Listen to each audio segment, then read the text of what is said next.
Hi, I'm Danny Ramos, and welcome to this week's edition of Hispanic Speak Out TV, brought to you on Bright House Cable. For the past 13 years, we have done more than 350 original shows that have been aired on Bright House Cable during that time period. We talk about Hispanic issues and things that affect the Hispanic community. We're a bilingual show. We address the bilingual community of Central Florida and the political arena. I'm here with Daisy Arruz, who is one of our on-air personalities that's part of our show. And we also have Tony Suarez, who used to be a state representative. He's a former state representative, and he's an attorney here in Central Florida. How are you guys? Good. Okay, there's a couple of things that we want to talk about. You know, last week I was pretty direct about my feelings about immigration.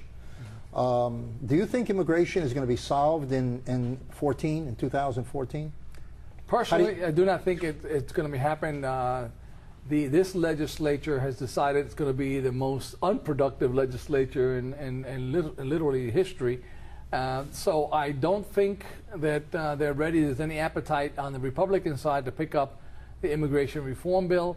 So I don't see it happening now. I think it will be an issue in 2015 for the 2016 elections. And so I think it'll be an issue that the Democrats are definitely going to use to push forward, and the Republicans are sitting on it. They're procrastinating a lot, and I think my only issue with this whole immigration is they offered something in the beginning of the election, such as, okay, those that are working here now, if you have children that are going to school, submit your applications, we're going to try to get them legal, and now all of a sudden that stockpile is somewhere in someone's office and it's not moving. I have a problem with that. Yeah. Well, there's a big problem because you have a whole population that's, you know, and I had a conversation with a congressman, I'm not going to say it was Democrat or Republican, that was really, and it was at a Chamber of Commerce meeting. And it was really disappointing because the questions were not answered in completion. One of the questions asked had to do with people who overstayed their visas. And he said, well, all you have to do is you pay a fine and you'll be okay. But he didn't say that they have to go back to their country of origin, and some of them can't reapply for 10 years. Correct, and that is correct. And we had some of the Hispanic press in the room. So what happens is that misimpression could have been, and I don't know if it was or not, translated into the Hispanic press. Oh, all you got to do is pay the fine.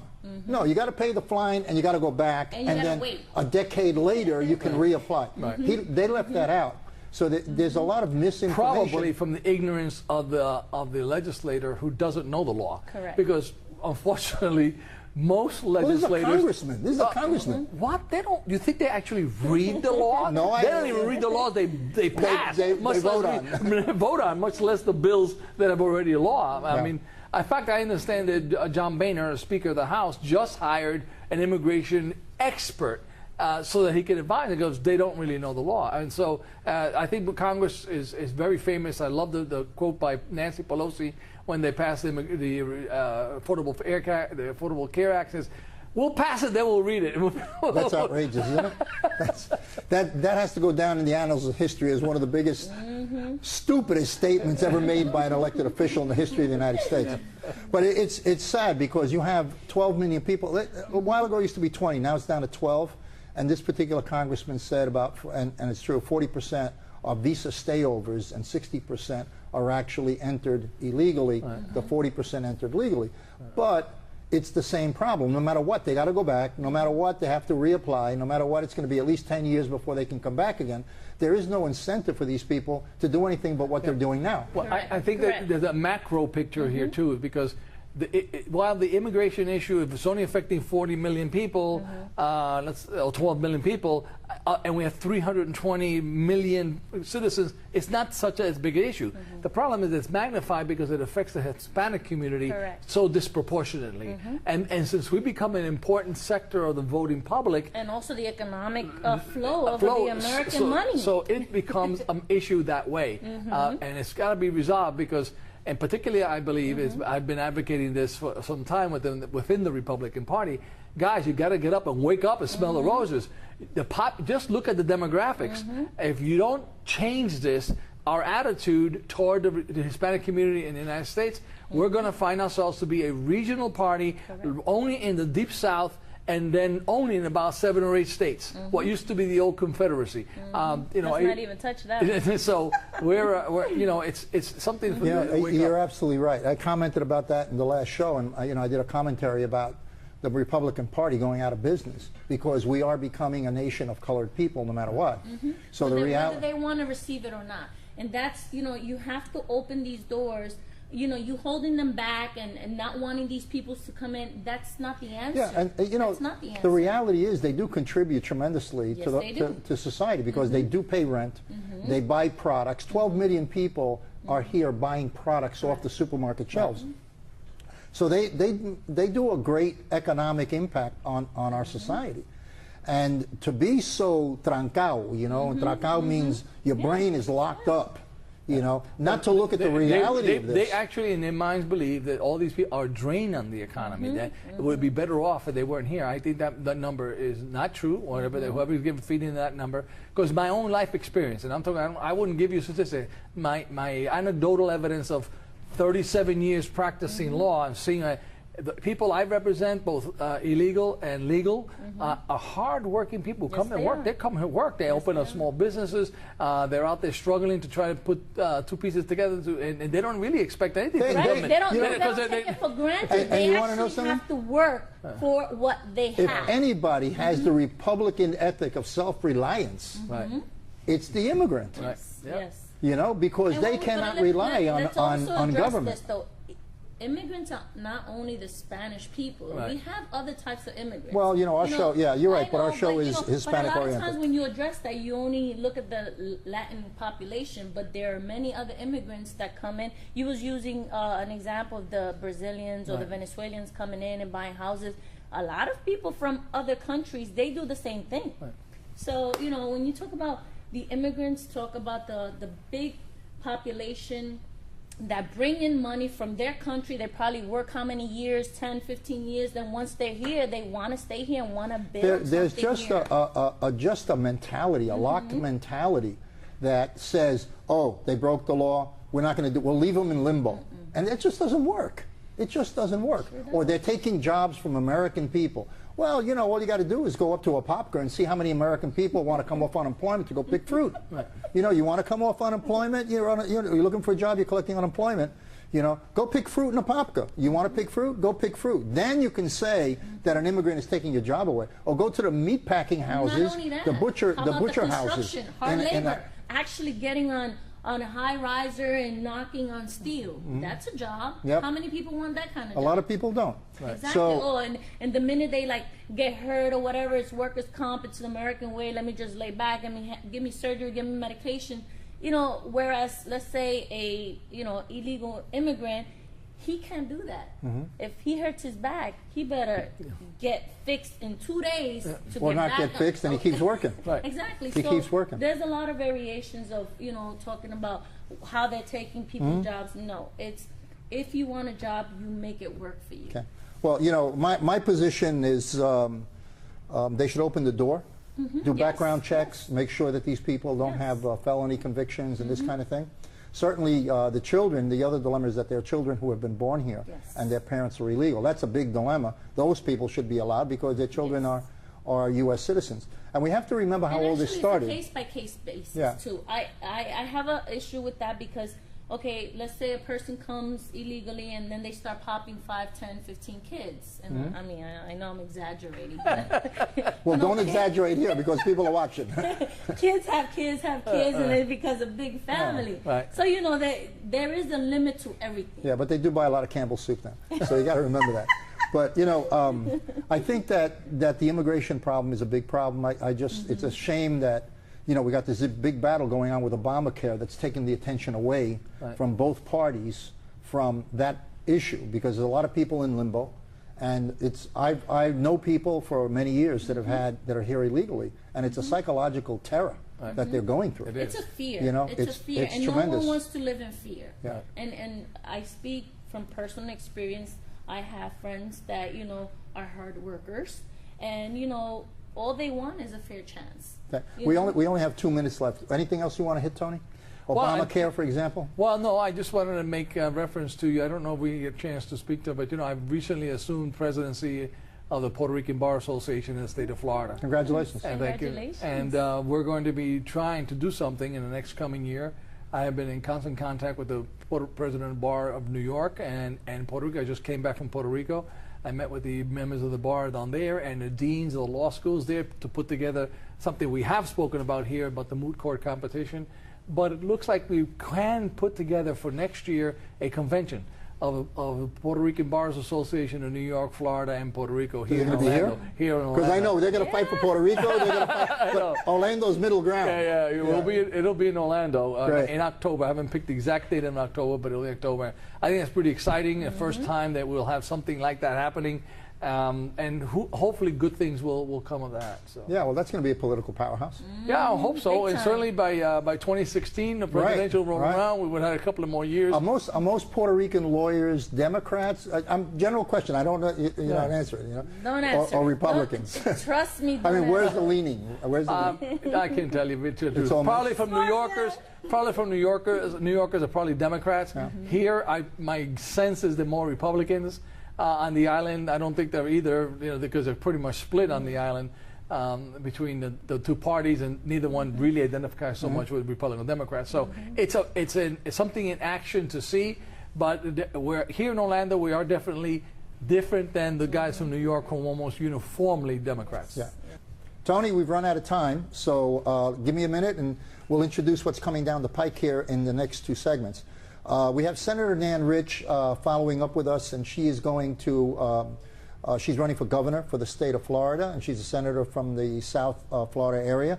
And we also have a state trooper who was hit by a car because the driver of that car was actually texting. Stand by. Thank you very much. Are you proud to be Hispanic? Hispanics in Florida now have the first Hispanic car license plate in the United States. Be a proud Hispanic.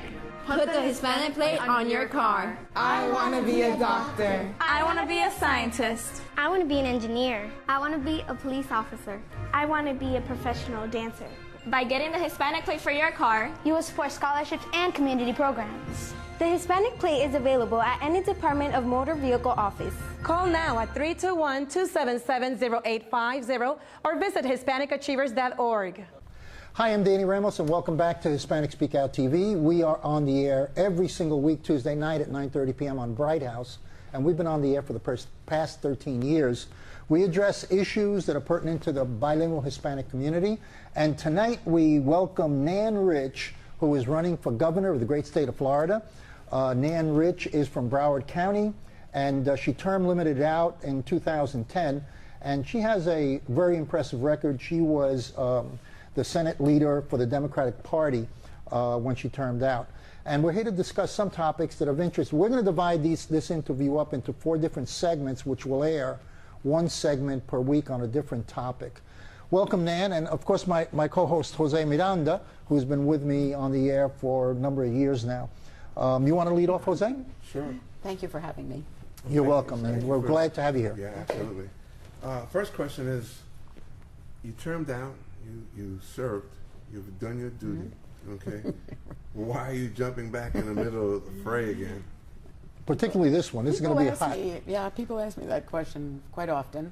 But I guess it's because I did do my service, and I served for 12 years in the legislature, 4 years in the House, 8 years in the Senate, the last 2 as the Democratic Minority Leader. And I see basically that the state's going in the wrong direction. All the issues that I know I care about, and certainly my caucus cared about, things like public education, health care, the environment, people feel that we are not paying attention to the right issues and priorities. And I have actually gone around the state now since I announced that I was running for governor. I have been going around the state. We've had over 230 visits, meetings, events, fundraisers. And I will tell you that whether it's the Panhandle or Duval or Brevard or Orange, whatever county from the Panhandle to the Keys, people really believe and feel the same way, that we are just going in the wrong direction, and that we need to focus back on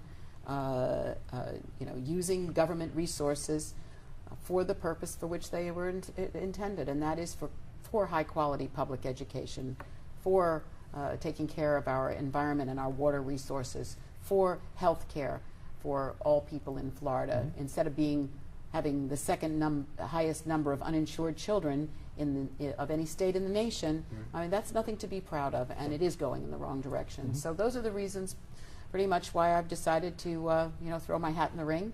Well, And, I have a question for you. Immigration, federal topic. Immigration, major local impact. As governor, you have influence or control over the DMV, the Department of Motor Vehicles, and licensing. Okay? Would you support the licensing of undocumented so that they can get to and from work for licenses? And how would you do it? Well, I would, and there was a bill last year.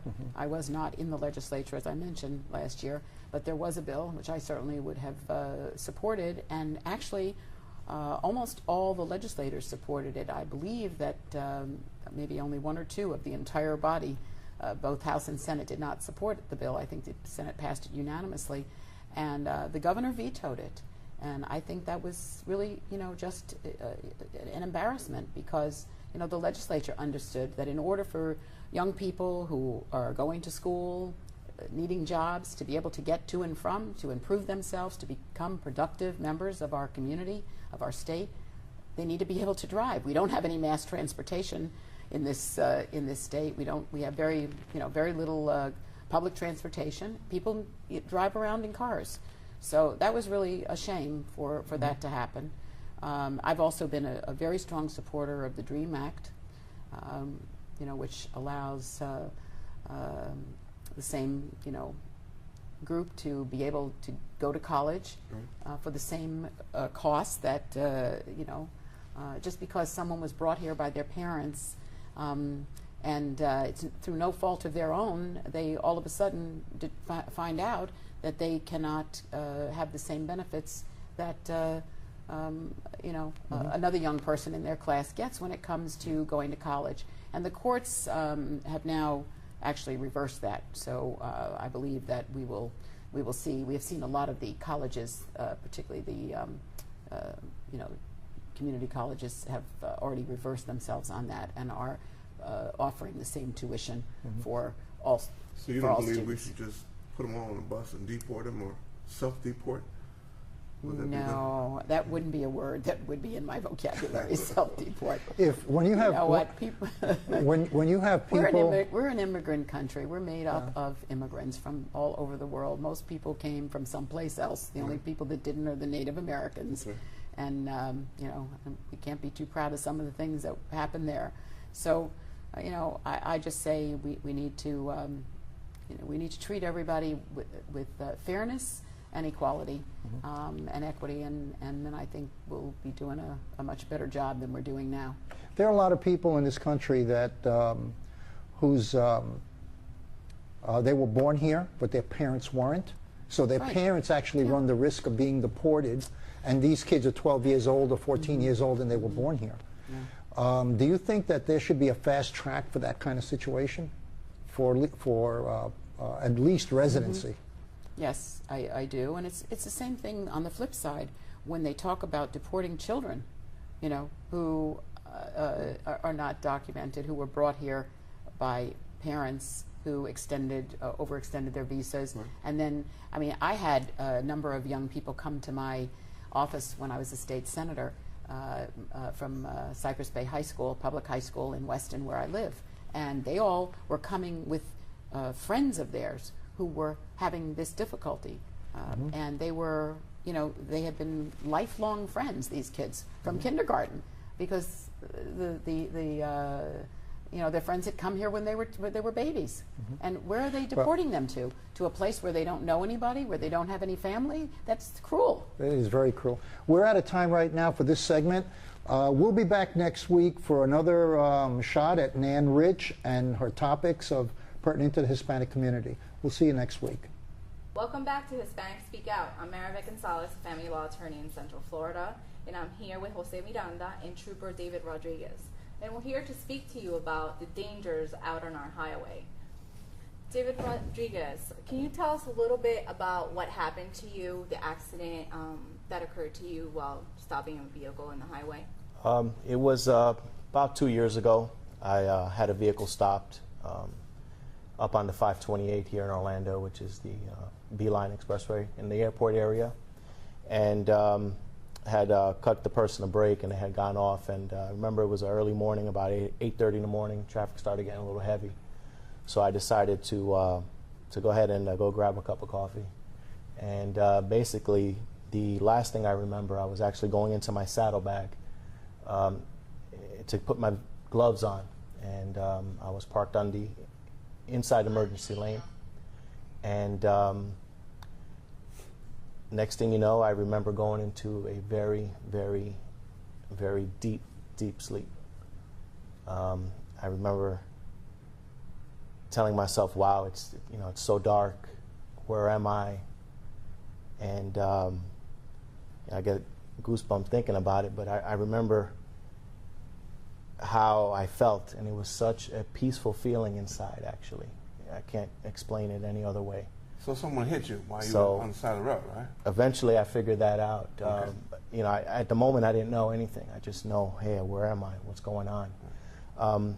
But I did wake up when the paramedics were working on me, and on the scene. And I remember looking up and feeling everything in my body just aching. Right. And basically, I was told that I was struck by a vehicle as I stood next to my motorcycle. And I had multiple broken bones. I knew that my arm was broken. I knew that both my legs were broken because I couldn't move either. Right. And then I later found out that my pelvis was broken in 3 places as well. It hurts. Very, very painful. The only way I can describe it is somebody was like burning me while I was laying there. Now, you're not a new kid on the block. You've been doing this for a while. How many years have you been? Been in law enforcement for 15 years. And how long have you been riding the highway? As a motor officer in Orlando, I was doing it for 10 years. Okay. Is this by far the most critical situation that you've been personally involved in? But what about the accidents that you yourself have covered or come upon? Is this comparable?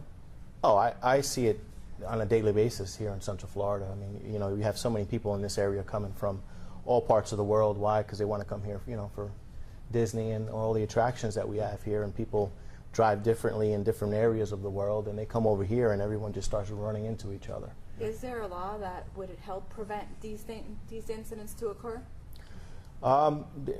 Basically, most traffic laws would prevent a lot of things from happening, but there's a specific law, which is the Move Over Law, which has been in place since 2002 here in the state of Florida. And actually quite a few states throughout the country have it. And basically it requires you that when a law enforcement officer or a paramedic or any rescue people or highway workers, road rangers and such are on the roadway and they have their lights activated, that you need to move over as you're traveling down passing them. Allow them that extra buffer area, that extra zone to work. How about if you can't move over? If you can't move over, it's recommended that you slow down to at least 20 miles under the posted speed limit. The interesting fact about this, and the reason why I wanted to speak to you, and for our viewers to hear from you, is that you said this law has been around since 2002. Yes. But yet, not many people are aware. And the people that are aware are because they probably got stopped for it. So it's great that you're doing this. I also saw you spoke to UCF and did an announcement. I did. So it's great that you're getting involved and making the public aware. Well, I know they're trying to get the word out there more. I mean, they've had a big campaign to promote it when it first came out in 2001. If you travel down the roadways here in the state, you can see them on the billboards, on the electronic signs across the highway as well. And now I know they have quite a few stickers on all the gas pumps and stuff that talk about the Move Over Law and how important it is. So today I was in the Osceola Parkway, and because of this interview, it made me more aware, and I was looking at the signs. But more importantly, on October 1st, 2013, there's also a new law with regard to texting. Can you tell us a little bit about that? Well, the texting while driving law, it's fairly new. It's in that whole process of trying to become a permanent thing here, just like kind of when the seatbelt law first came out. They made it a secondary offense, which means that law enforcement has to stop you for another reason before they can actually ticket you for texting while driving. As a law enforcement officer, it's a little discouraging to try and enforce that, because it's kind of hard when you see somebody texting in the vehicle. Now you have to look for other reasons to stop them. It Because doesn't preclude talking on the phone, right? You still can talk on the phone. you can still talk on the vehicle. So, It's actually I'm sorry. just. Texting and talking on the phone, aren't you still being distracted?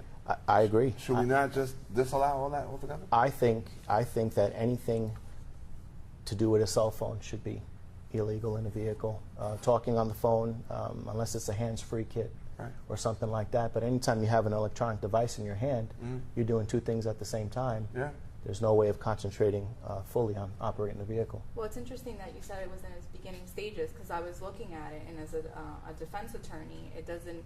It says on the statute that it's if you're dialing numbers, but it's not specific enough. very vague. What are you doing if you're GPSing an address? It doesn't address specifics, so there's leeway for legal arguments Sure for there is. defense capacity in these cases. Absolutely. And I just had a little interesting fact. It says that according to the research by the National Safety Council, there's a cell phone related accident in the country every 24 seconds.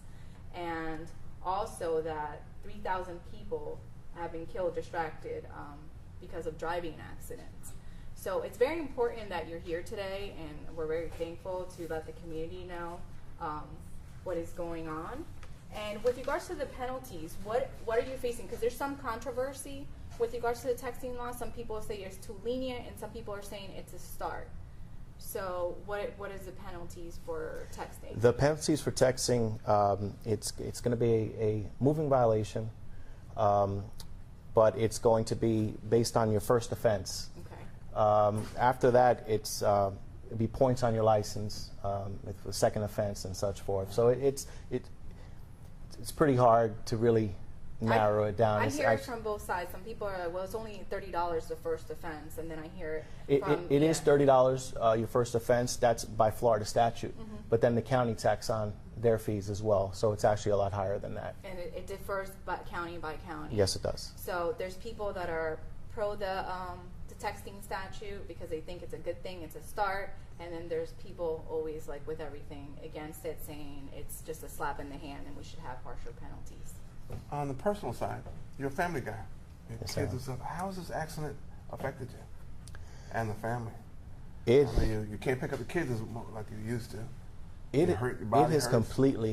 completely changed my life Right. in many ways. It challenged me mentally, physically, emotionally, financially. I mean, it put me in a situation where for the last 2 years I've just been in the process of rebuilding and recovering my body as a whole. I mean, I can't do half the things that I used to be able to do. What motivates you?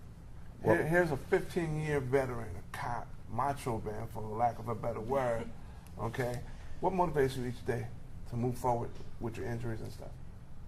What motivates me, to be honest with you, is I see that I've been given a second chance in life. There you go. I know for a fact that that day out on the highway that I was dead, and I was resuscitated back to life. And now I have a bigger reason to be here.